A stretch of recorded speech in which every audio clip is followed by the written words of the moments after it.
So this is a problem that we have with homelessness. It's not, we can't confine it to one area, it's vast.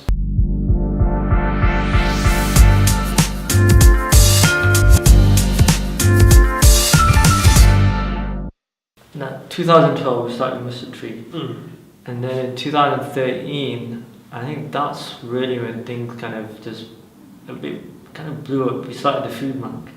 Yes. Manchester Food Bank. Yes. When we started, we wanted to start at a central location. It was the central mosque, in fact. And they gave us a space. They decided to give us a space. Everything was done. All the painting, all the decorating. You were there, so I was there. I was there, and everything was done. I mean, the chairman at the time of the mosque, he was fully on board with it. I managed to obviously make him understand, the need of such a setup. And basically, what happened? We did all the work. We cleared the room out. There was a nice room in the basement there. But then, lo and behold, there were a few individuals on the committee, as they say. They were against it. One was saying that we've had people here over the years, and you could say it's probably a stigma where people have come and they've broken into property and broken in and stolen food and things like that. So they said that we can't put the mosque at risk. So to me at the time it seemed a bit of a cop out. But I mean, I'm sure we've encountered that quite a lot, not only within our own community but probably widely. A lot of people have their own opinions, and we've encountered that a lot. Which I'm sure we'll talk about. But it was just, it was amazing because we put a lot of work and effort into it. But and then I suppose basically just had to do one, right? Yeah, we had to do one. Yeah. Then we had to go Birmingham. Yes. Remember? Yeah. There was an individual there that was doing it. Yeah. And then he told us what to do. Yeah. In order to learn, some good came out of it. We went out. Yeah. And we went to people who were doing it, and we learned what was going on. Yeah. And we came back, and then we started it. Then Pete got involved. Yeah. With what was his name? Hussein. Amir came. Yeah. We met in Charlton Library. Yeah. And then things went on from there. Yeah. Then obviously we kind of split it into 3 segments. We had the food bank. Yeah. So our garages were full food. Right. Yeah. Started with yours. Yeah. Then everything shifted to mine. Yeah. My garage was just jam packed. Tesco would come all the time with massive deliveries. Yes. And people were thinking, what's all of these cornflakes for? What are these cornflakes for? Yeah. Right? So it ends up happening is garage is full. Yeah. Then we had to make the parcels. I got volunteers together from the unis. You remember? Yes. And then we made the parcels. Yeah. And then you'd go deliver them. Yeah. He would go deliver them. Yeah. So we did the emergency services.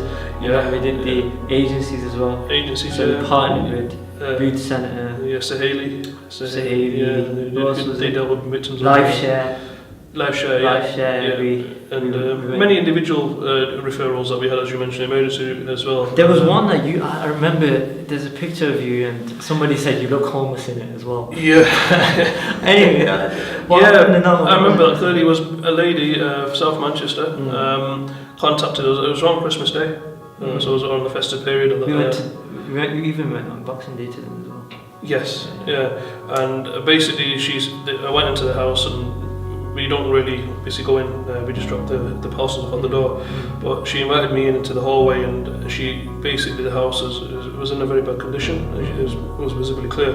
There was no carpet there was no furniture per se, the house wasn't really in a good condition, but she mentioned to me that she's not eaten for a week, she was in tears. And so these are the type of life experiences that we come across. And looking back at that period whilst we were on the street, because we came across many types of individuals, I'm sure there's quite a few instances which really stuck out for you. And do you have any that you remember? I know I have a lot to share, but is there anything that stuck out for you? The food bank. With the food banks and things in the.